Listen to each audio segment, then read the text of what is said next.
Sí, están hablando de Sureda, los estoy escuchando. Claro, era el gran deseo de Sureda, ¿no?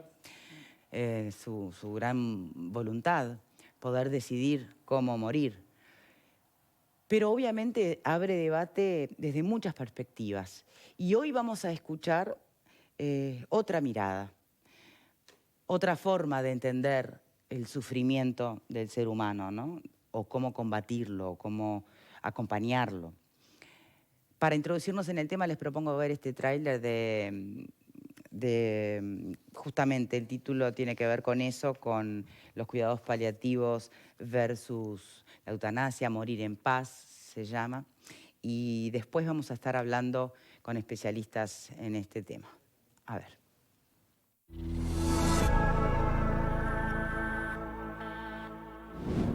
Todos desearíamos no sufrir, no tener miedos ni angustias, estar acompañados, ser tratados con cariño. ¿Una utopía? Lo que hacemos en paliativos es poner el broche de oro a la vida. Yo no sabía qué era esto. Yo, cuidados paliativos, los reconocía como que viene la gente a fallecer. Es todo menos eso. Cuando mi mujer entró aquí, empezó a descansar, empezó a comer, se reía.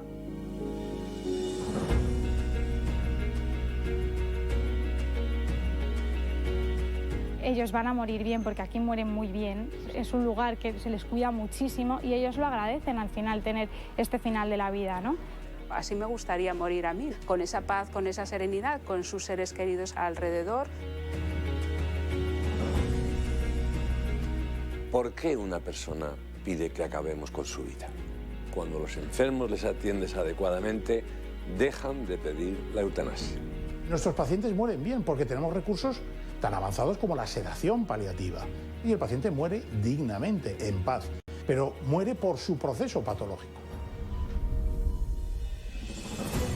La pandemia del coronavirus nos ha enseñado algo sobre la vida y la muerte.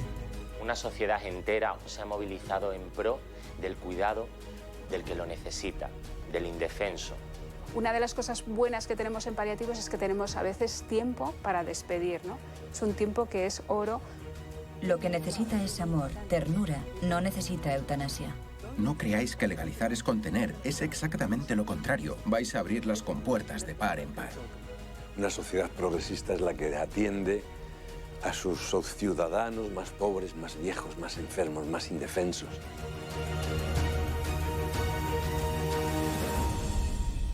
Morir en paz. Cuidados paliativos versus eutanasia.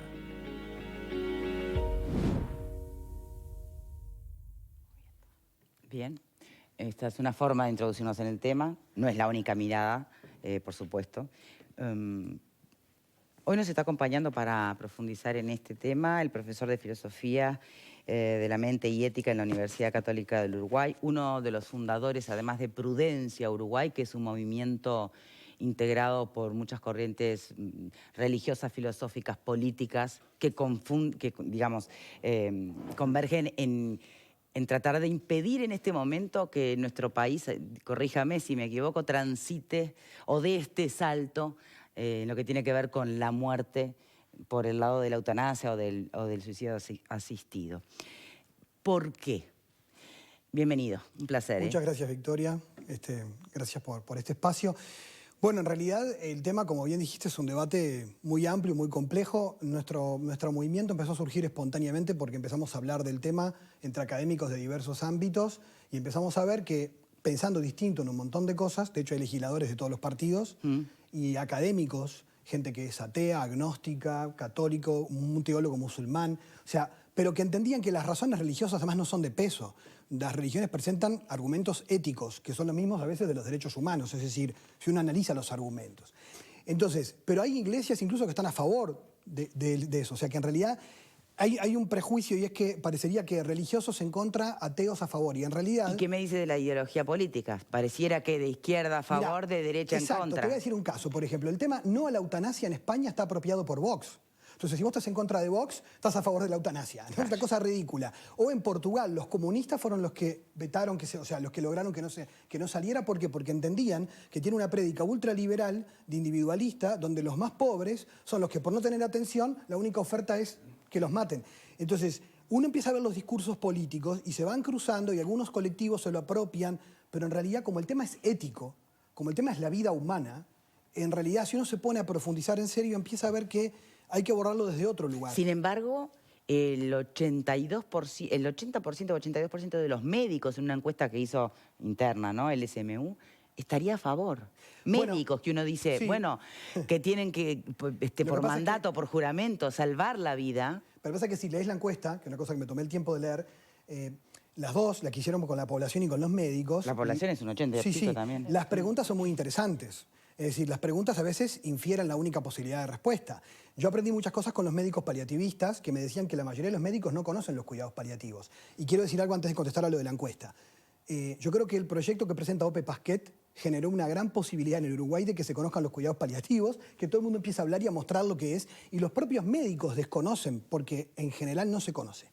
Ni siquiera de algunas cosas que se hacen, y hay mitos incluso sobre, ahora voy a hablar del tema del cóctel y demás, de la previa a morir, sí, claro, que entre los médicos corren también, yo no sabía, que corren como entre la población en general, porque no es su especialidad ese tema. ¿Los mitos? Sí, los mitos, y ahora voy a explicar por qué.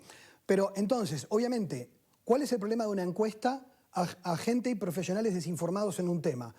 Que la respuesta es honesta, pero parte de la desinformación. Entonces, por ejemplo, si yo a vos te doy a elegir sufrimiento insoportable o muerte, todos vamos a elegir, no me hagas sufrir. De hecho, todos los enfermos, te dicen los paliativistas, que entran queriendo morir con una enfermedad muy compleja y con mucho sufrimiento, lo que dicen es no quieren vivir así y hay que saber interpretarlo. Cuando los aliviás, desisten en el 99%. Quiere decir que en realidad el suicida muchas veces lo que quiere es eliminar su sufrimiento, no su vida, pero no aguanta la vida que está llevando. Bueno, pero eso ya lo sabíamos, ¿no? Pero el suicida es el que no quiere seguir viviendo así. Claro, pero parecería que no, porque parecería que las opciones son solamente dos. Y entonces ahora, si a vos te preguntara yo, sufrimiento insoportable, muerte o aliviar tu sufrimiento, ¿qué elegirías? Y entonces ahí la respuesta cambiaría. No sé, pero ¿puedo elegir? Bueno, porque ahí habrá que ver. Claro, ese es otro tema. Ahora vamos a ir al tema de la libertad. Pero no me están dejando ni elegir. Si no corren los proyectos, ¿no? Claro. De eutanasia o suicidio asistido, Bueno, ni pero siquiera lo tengo como opción. Y ahí vamos a un punto importante. El tema de, si querés, voy ahí, porque antes déjame aclarar el tema de los médicos. Sí. Si los médicos... Es que es mucha la información. Es mucha cosa. Sí, sí. Hay una confusión. Vamos a ir porque hay muchos mitos en la sociedad. Esto es lo primero que nos proponemos, que se debata. Nosotros tenemos una posición en la cual acordamos en esos puntos, pero que se debata. ¿Por qué? Porque hay muchos mitos, hay muchos eufemismos en el lenguaje, hay mucha confusión. Cierto. Una confusión.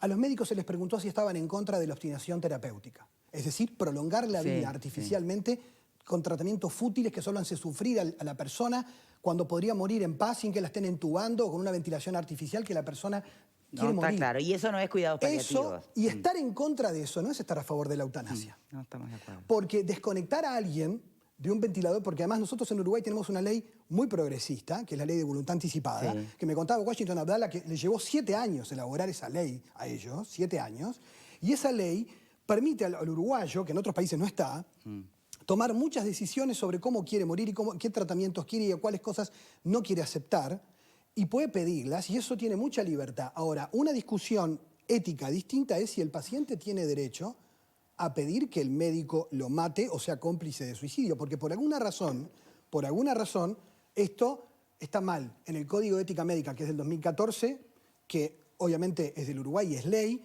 la Constitución, el derecho penal, es decir, uno podría entrar a repensar todo eso y discutirlo, pero el tema es, ¿por qué está mal? Porque aunque cambiemos el lenguaje, estamos hablando de una forma de homicidio o de complicidad con el suicidio, ese es el punto. Y más allá de esto, porque una cosa es mi libertad, pero yo estoy involucrando a otro que le genere un problema de conciencia contra la ética médica, contra su propia profesión, y le estoy tirando además encima el balde de el salvavidas de plomo al enfermo, que le estoy diciendo, mirá, y por esto los comunistas de Portugal saltaron. Porque una persona que tiene poder adquisitivo y que puede acceder a cuidados paliativos que a veces son escasos, no va a tener problemas. Pero un tipo en silla de ruedas que vive en un tercer piso sin ascensor, que no tiene quien lo cuide, y en una sociedad que no invierte en cuidados paliativos, porque obviamente está estudiado internacionalmente que cuando avanza la eutanasia y se abre la puerta a esa posibilidad, también se gasta menos en cuidar a las personas, porque ya se asume culturalmente, esa persona se le va a decir, mira, la verdad que tenés razón, tu vida no vale la pena, te vamos a ayudar. Y eso... Y lo otro que es decirle, mira, arréglate como puedas. Claro, pero bueno, pero eso... Pero ¿cuál de las opciones es mejor? Y ahí entra el tema, como sociedad nos hacemos cargo de los pobres y de los que sufren, y de qué manera nos hacemos cargo. Ese es un tema. Y lo otro, me parece más importante para la población, es algo que yo no sabía, porque yo no soy experto en el tema. Yo me dedico a la filosofía y estudio estos temas cuando doy clases de ética, pero no soy experto. Hablé con expertos y los paliativistas me decían, mira Miguel, lo del cóctel es un mito. Hace 30 años que no se escucha, que no se sabe de esto, que no se escucha, se usaba. Pero hoy ha avanzado tanto... ¿Qué tan mito es que si te empiezan a dar morfina tarde o temprano vas a morir? Con la morfina también hay mito, porque la morfina, te dicen los paliativistas, que después traigan a uno que le explique, porque yo no soy experto, me explicaban a mí, la morfina al enfermo del dolor, el dolor es el antídoto para la morfina, no lo mata. Eso es un mito. Dice, lo que pasa es que muchas veces los médicos no hablan de estas cosas con la gente, la familia sufre. Yo tengo amigos que se sienten culpables porque ellos consintieron que inyectaran a su padre para que no sufriera más, y en realidad los sedaron. Y con una sedación donde la persona le vienen a decir, mirá que llegó la hora, si querés despedirte, y la persona se despide porque va a tener síntomas refractarios que no lo vas a poder calmar, y le quedan 10, 5, 3, 24, 48 horas que va a estar sedado, que ya sabes que va a morir y que no vas a volver a comunicarte con él, te vienen a avisar eso, que lo van a sedar. Pero no te lo explican y vos pensás que ellos lo mataron y en realidad no es real. En realidad lo que hay es sedación. Y entonces me decían los paliativistas, no descartamos que haya algún caso excepcional, pero lo que más sucede es que hay sedación y no se explica bien lo que está pasando. Bien. Entonces, y como este tema, muchos más que tienen que ver con mitos que corren en el ámbito de la medicina. Entonces yo lo que les dije a ellos es, sería fantástico que esto me están explicando a mí, la sociedad lo supiera, porque incluso me pasó con un amigo que le dije, a mí me explicaron los paliativistas que el 95% de los dolores se calman con cuidados paliativos, que no son solo médicos, psicólogos, asistentes sociales, se ocupan de la familia. Todo lo que supone, evidentemente, tener recursos para costearlo. Por supuesto. Bien, ¿qué pasa con las personas que no lo tienen? ¿Qué pasa con las familias de esas personas que tampoco lo tienen para poderlo ayudar? Y que lo último que va a... La última escena de su ser querido va a ser muy, muy dolorosa para el ser querido y para ellos de tenerlo que ver. Bueno, ahí te tendría que contestar los médicos. Yo tengo experiencia de haber, por otras razones, haber acompañado casos y de ver que en realidad no es tan así. De hecho, hay médicos paliativistas que por teléfono le indican a otro médico en el interior y le dicen, mira, dale esto, esto, esto y esto, y la persona le va a pasar tal cosa, y tranquilo, y todas estas cosas se están extendiendo cada vez más y están creciendo. Entonces, como sociedad, si vos legalizás la eutanasia y el suicidio... ¿Cuál sería el gran riesgo? Bueno, yo me puse en estos días, dejé mi tesis doctoral en el freezer y me puse a estudiar estas cosas y me compré libros nuevos y empecé a ver lo que pasaba en Europa, y lo que te muestran es eso, es decir, hoy Holanda, que fue el primero, está abriendo la puerta al tema niños. Porque una vez que vos despenalizás que hay vidas que se consideran no dignas de vivirse... Pero no sos vos, es uno mismo. Sí, pero ¿sabes por qué? Uno mismo en una cultura que te va haciendo creer que tu vida, como está deteriorada, en una sociedad individualista, donde solo vale lo que produce, vos sentís que sos viejo, que ya no valés, que tu vida no tiene sentido, porque ya no sos fuerte físicamente, porque te acostumbraste a que tu vida se valoraba según ciertos estándares de calidad de vida que los imponen culturalmente de afuera o que los vamos asimilando. Entonces yo también me autopredico a mí mismo que mi vida no tiene sentido y que mi vida no vale para vivirse así. Y entonces si asumimos eso, y es lo que pasa en Holanda, la gente tiene miedo de llegar al Alzheimer, de llegar a la demencia, y entonces pide que antes de que pase eso, y mirá lo que pasó ahora en Holanda, hubo un caso que la Suprema Corte le dio la razón al médico, pero mirá lo que pasó, es conocido, está en internet. No me acuerdo el nombre de la señora, pero la mujer tenía síntomas de que iba a tener un deterioro cognitivo importante. La mujer deja voluntad anticipada que quiere eutanasia cuando ya empiece, digamos, a perder su personalidad. Bien, la persona entró en ese deterioro y llegó la fecha pautada, ven en la familia con el médico y la señora estaba tomando el té con unas amigas que hizo en la residencia y se la llevaron a prepo. Y la mujer no quería, y la mujer se dio cuenta con una conciencia distinta de que no quería que la mataran. Se resistió, la ataron y le dieron la inyección porque ella firmó con su voluntad anticipada. Eso pasó en Holanda ahora. Entonces, no estamos haciendo ciencia ficción. Y entonces, si hay abusos hoy, si pueden existir abusos hoy, cuando la ley te dice al médico, no le da licencia para matar, no se la da. Si vos legalizás, le das licencia al médico para matar. Eso es lo que concretamente sucede cuando se legaliza. Se le da al médico licencia para matar. Bien, esto es cuestión de palabras, de formas de decir, muerte, homicidio. cómo se analiza el derecho acá, la libertad, desde la perspectiva de quién no tiene una única definición. Son varios frentes que abre este tema, ¿no? Arranquen, compañeros. Alejandro. Bueno, lo primero que yo me siento obligado, los compañeros creo que lo insinuaban hace un rato, de hacer otra vez un explícito homenaje, reconocimiento. Me emociona mucho recordarlo de Fernando Sureda, que aquí, en esta casa, en este programa, habló del tema, lo hizo en otros lugares, tuve el honor de que lo hiciera también en mi programa de radio, y siento que por donde se le mire fue un gesto de valentía, de coraje, y que me parece que pone arriba de la mesa un asunto sobre el cual estoy seguro que en esto vamos a coincidir con el querido y admirado Miguel, y tiene que ver con la necesidad de que la sociedad, todos discutamos sobre los asuntos. Los asuntos, no hay una sola razón para que no volvamos a hablar sobre los temas una y otra vez si fuera necesario. Y ese solo acontecimiento me parece ya un logro, un avance, ¿verdad? Entre todos, aún fundamentalmente los que opinamos distintos. ¿Tenés opinión formada vos sobre el tema? Bueno, sí, yo la tengo. ¿Cuál? Y ya voy. Pero antes quiero decir que hay un mal mecanismo y es generar... Estoy como Miguel diciendo, déjame que ya voy. Es generar falsas oposiciones.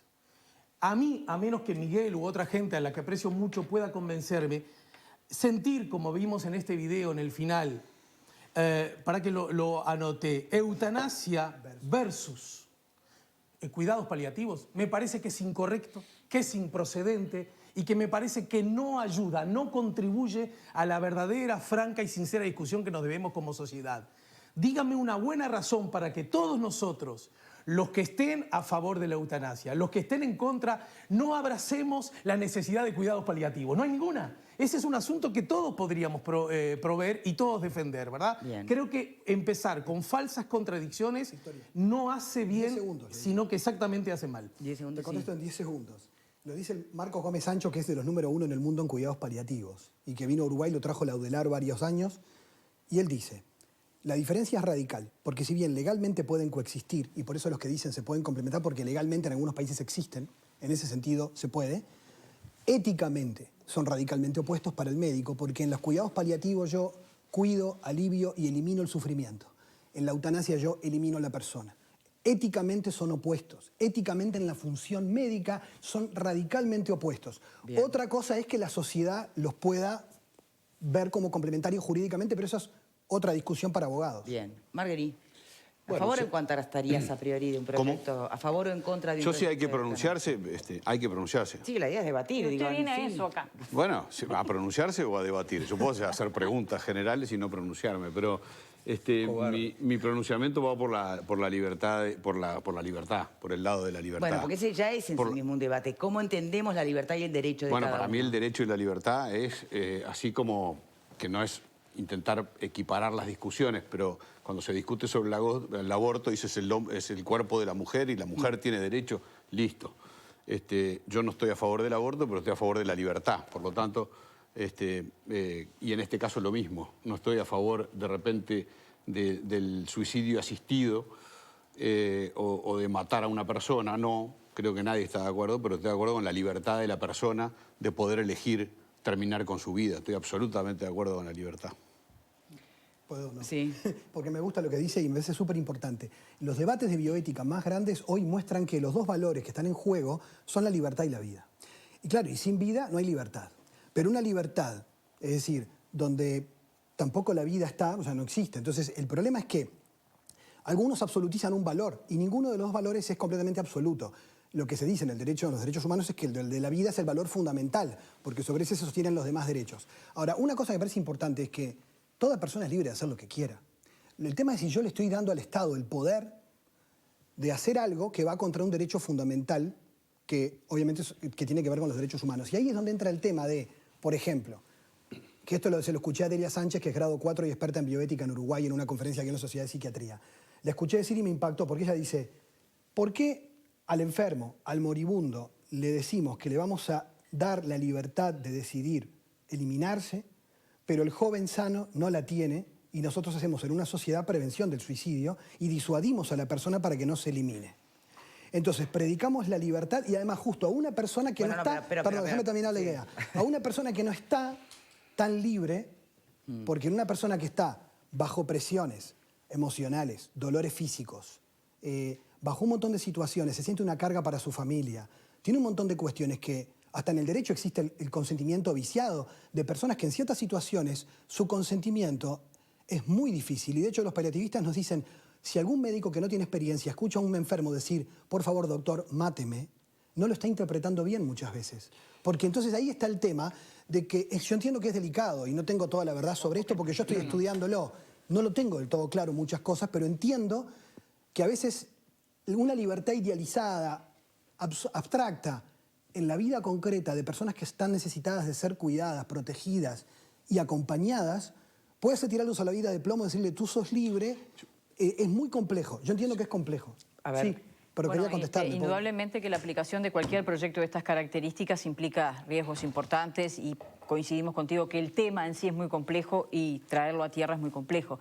Pero creo que hay que aclarar que el proyecto que nos convocaba, que es el proyecto de Pasquet, establece esta posibilidad para aquellas personas que son enfermos terminales y que tienen además una segunda opinión médica. No es que... El proyecto incluye personas aún sin enfermedad que declaren sufrimiento insoportable. Bueno, pero hay que ver el sufrimiento a qué se debe. No hablamos de una persona... ¿Y quién interpreta subjetivamente? Perdona, te dejo, pero ¿quién interpreta el sufrimiento insoportable de alguien? ¿El juez? O sea, No, tiene que haber un fundamento médico. Porque en el proyecto de Pasquet no aparecen psiquiatras, solo 2 médicos sin ninguna especialidad. Pero, a ver, pero justamente porque no establece enfermedades mentales. Y otra cosa que tenemos es el tema de la posibilidad de revocarlo en todo momento, ¿no? Tú hablabas de una persona que además tiene un problema mental, que no estaba en condiciones después de poder revocarlo. Eso no estaría previsto en este proyecto, porque en este proyecto la voluntad anticipada es revocable en cualquier momento. Por supuesto que son no debates... es Holanda, entiendo. Exacto. Sí. Digo, son debates éticos muy importantes, pero creo que conviene aclararlo cuando estamos hablando de un proyecto concretamente. Bien. Respecto a lo que yo pienso, creo que tú hablaste de un concepto muy importante también, que es el concepto de persona. No hablaste solamente de un ser humano o de gente, sino el concepto de persona. Y me parece que el concepto de persona involucra un ser racional que tiene determinado nivel de dignidad, y a mí me gustaría morir como una persona, poder elegir las circunstancias. Bueno, porque estar vivo no siempre es ser una persona. Bueno, por eso entiendo que los cuidados paliativos son muy importantes. Ahí voy a discrepar fundamentalmente y quiero decirlo porque me parece súper importante. Los derechos humanos son los derechos de todas las personas que son seres humanos mientras son seres humanos. Si yo digo que alguien no es persona, estoy diciendo que no es humano y me permito hacer con él cosas que no se le deben hacer a un ser humano. Cuando yo acepto, por eso mi artículo muy polémico que Alfredo, como Voces es muy plural, publiqué en Voces sobre los argumentos que hacía la propaganda nazi de Goebbels sobre cómo ellos implementaron la eutanasia en Alemania nazi. Los argumentos de Goebbels, uno de ellos eran, hay vidas que ya no son dignas porque ya no son personas. Y entonces, no digo que pensar así hoy tenga que ver con eso, pero digo que el argumento que convence es que cuando los médicos de Nuremberg confesaron por sus crímenes con el nazismo, lo que habían hecho con los pacientes dijeron fue por compasión, fue un acto compasivo porque ya no eran personas. Entonces, yo ahí me permito abrir la brecha a clasificar seres humanos. Y por eso es que la Declaración Universal de los Derechos Humanos pone como cimiento la dignidad inherente de todo ser humano, no importando su condición, de dónde viene, cuál es su orientación sexual. Está clarísimo, pero entonces, si yo digo que alguien... Pastorino, pero son ustedes los que en la convocatoria, el Uruguay ante el desafío ético y político, hablan de personas, y a mí me parece muy rico ese concepto, desde el punto de vista de que yo me considero persona y creo que racionalmente tengo la libertad de poder definir cómo quiero morir. Está bien, yo puedo respetar tu opinión. Yo lo que quiero decir es que me parece peligroso el cambio del concepto de persona que está en el fundamento jurídico. Pero ustedes, ¿por qué no pusieron? Perfecto, pero déjame bajarlo a tierra, Vero, déjame bajarlo a tierra. Entiendo perfecto el planteo, la diferencia y lo que implica. Que no es una sutileza. No es una sutileza. Entonces cambia la convocatoria. Pero en los hechos, más allá de lo que uno quisiera ver en uno mismo o en el ser querido, en los hechos, muchas veces, los últimos suspiros y los últimos momentos de alguna persona, realmente puedo ponerle la definición que quiera, pero no es la persona. No, es una máquina que a veces ya ni respira. ¿Se entiende lo que quiero decir? Los casos de vida sostenida artificialmente, que ya ahí estamos hablando de otra cosa. El tema es que acá entran muchas patologías. No solamente eso, Miguel. Yo te voy a decir algo. Todos hemos tenido, lamentablemente, que vivir situaciones. Yo he tenido familiares que he perdido con demencia, con desgaste, y que de hecho las personas que lo cuidan, que lo aman, aunque él no sepa quién es, ellos saben quién es y que es una persona y que es amada y que es tratada como tal hasta el último día. Es muy delicado, yo entiendo que es muy delicado y es muy complejo. Ustedes me conocen, yo me apasiono demasiado. Hay gente en Prudencia un poco más equilibrada que yo, pero está bueno decir. Pero en realidad, y estas cosas tocan historias de vida, y yo creo que por eso... Y hay casos tan distintos. Y por eso casos tan distintos, por eso es tan difícil hablar, porque yo creo que es un tema incómodo hasta para los legisladores, es un tema incómodo. En una sociedad que la muerte es un tabú, que la vejez es un tabú, una sociedad donde los viejos son maltratados en silencio porque rechazamos el deterioro humano, el deterioro del cuerpo. En una sociedad así, el tema es incómodo, y creo que el desafío que tenemos todos es animarnos a romper tabúes. Antes era un tabú el sexo, hoy todos hablamos de cualquier tema de sexualidad y a nadie incomoda. Pero vos en una reunión hoy hablas de la enfermedad, de la muerte y dicen, Miguel, no le emboles, cambianos de tema, porque incomoda. Estamos totalmente de acuerdo. Estamos hablando de esto en la tele, es de coraje, ¿no? Sí, Perdón, estamos Victoria. totalmente de acuerdo. Alfredo. Creo que el tema clave es ese, es la muerte. Es la cultura que tenemos con respecto a la muerte, ¿tá? En que, primero, hay mucho miedo a la muerte, nadie se quiere morir, todo el mundo quiere quedar, trascender. Entonces algunos se hacen religiosos, otros se creman, yo qué sé, cada uno hace lo que se le canta, ¿no? Otros tienen hijos, escriben libros o... ¿viste? O plantan un árbol. O plantan un árbol. Ta. Me parece que en el fondo el tema es la muerte. Y muchas veces, como no queremos morir nosotros, tampoco queremos que se nos mueran los seres queridos. Entonces muchas veces postergamos algo que es ineludible, que todos nos vamos a morir, tarde o temprano, de una manera u otra. Yo creo que lo más importante de todo esto es la posibilidad de una muerte digna. Entonces, a mí me parece, coincido plenamente con el tema de libertad. Yo quiero ser yo que defina si quiero seguir viviendo o no. Y si yo sé que voy a quedar como un vegetal, no quiero seguir viviendo. Y si voy a hacer una carga afectiva para mi entorno familiar, amistades, etc., yo no quiero seguir viviendo. Yo quiero que me practiquen eutanasia. Entonces, a mí me parece que es darle la libertad a la gente que cada uno opine. ¿Tá? Y después, es como la televisión. Está ahí, ¿la podés ver o no? Tenés el control remoto. Con la eutanasia es lo mismo con el aborto. Entonces, a mí me parece que está muy bien que se analice, que se discuta, pero no que no se limite. Bien. En el fondo, todos tenemos el derecho individualmente, como personas, a definir cómo queremos morir. Responde nuestro invitado y ya para Sí, despedir. bueno, a lo que dice Alfredo, yo ya se lo dije una vez porque lo charlamos el tema. Eso que él dice está contemplado en la ley de voluntad anticipada. O sea, él no tiene por qué quedar conectado a una máquina o totalmente... O sea, el tema es que creo que hay mucha confusión en qué quiere decir... O sea, no prolongar la vida artificialmente de ningún modo no es querer eutanasia. Que yo quiera morir en paz, dignamente, tranquilo, sin sufrir, no es eutanasia. Hoy en día los cuidados paliativos, la sedación paliativa no te mata, no te adelanta a la muerte, simplemente hace que no vivas esa situación tan terrible ni vos ni tu familia, y los paliativistas saben acompañar y saben dar eso, y creo que la medicina ha logrado estos avances. Bueno, en una sociedad que progresa, hagamos lo mejor para la gente que sufre y no le quitemos esa protección, al revés, hagamos todo para que la tengan. Yo creo que igualmente acá mismo hemos manejado valores en común, pero con conceptos que a veces se cruzan confusamente. Porque nadie está en contra de la libertad. O sea, vos no puedes ir en contra de la libertad de las personas. El tema es que tenés que analizar caso a caso qué entendés ahí por libertad. Porque llevado el argumento al extremo, yo coincido con lo que dice Verónica. Es decir, el proyecto de Uruguay es muy limitado en muchas cosas. Tiene un montón de defectos que se le han criticado. Pero en Holanda empezaron con un proyecto similar y en Oregon también. El de Pasquet imita el de Oregon, que yo leí el de Oregon.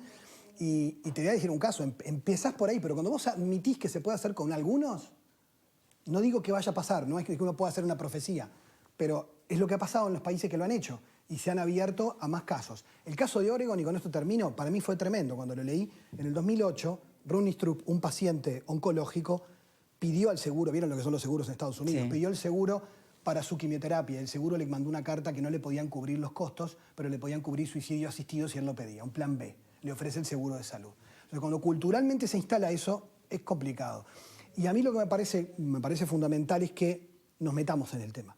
Porque esto no es un tema de médicos, no es un tema de legisladores. No, de hecho mañana va al Parlamento, ¿no? Prudencia Uruguay. Sí, es un tema de todos, de toda la sociedad. Y creo que esa es la invitación que hacemos. La prudencia es una virtud que marcaba Aristóteles para la política. Y es deliberar con uno mismo y con los demás. Deliberar para llegar a las mejores decisiones. Y para eso se necesita tiempo. Tiempo y tranquilidad para pensar y para tomar la decisión bien informado. Ese es el objetivo central. Más allá de que uno tenga una postura. Pero el objetivo es que cuando vas a decidir, decidas con toda la información con arriba todas de la las mesa. cartas sobre la mesa. Miguel Pastorino, un placer escucharlo como siempre. Muchísimas gracias. Habla tanto. Prudencia Uruguay, ya está en pantalla entonces el contacto. ¿Ah? Ahí tienen @Prudencia Uruguay para Twitter. Bueno, muy bien. Vamos a hacer una pausa y enseguida volvemos. Pero antes me voy recordando